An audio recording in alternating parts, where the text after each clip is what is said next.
It is also possible that some elements may cause flickering miroir patterns as you render. Those problems could be generated or are created when there's texture with very high number of repeats or very high frequency, like for example a noise texture or rock or sand texture. It contains very fast variation in the actual image domain that will create flickering at render time. Arealite can also create miroir and flickering and patterns, final gathering, bump mapping, motion blur. All these particular problem has a solution. Increasing the antialiasing is the last thing you should be doing. It's not the first thing.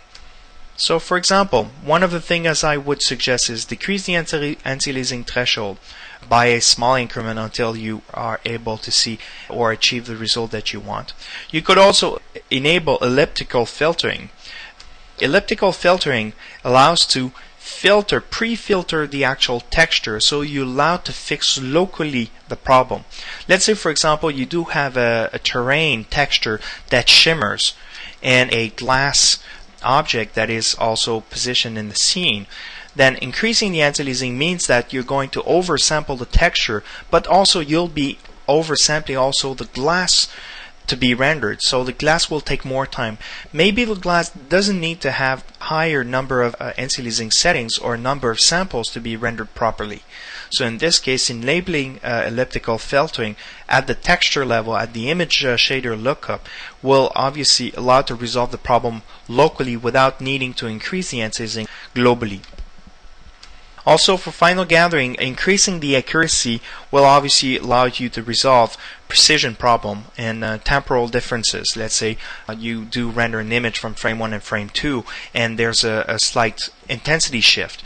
Obviously, it means that final gathering accuracy is not high enough to be able to make the actual intensity between the two frames quite similar. So increasing the accuracy is another way to solve this problem.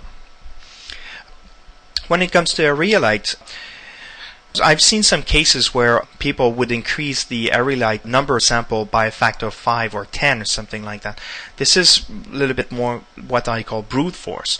I would rather suggest that you increment the Arealite sampling by 1 and basically increasing only by step 1 until you get the actual result. So you're really balancing speed and quality here. Another thing also you could do is convert the Arealites to shadow maps, and that will allow you to actually still get some kind of a blurred shadows and much faster, and it will contain much less noise than Arealite. So this is something to keep in mind.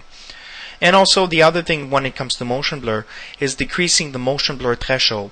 Motion blur threshold is basically the quality for moving object, where the antialiasing threshold is the quality for static object.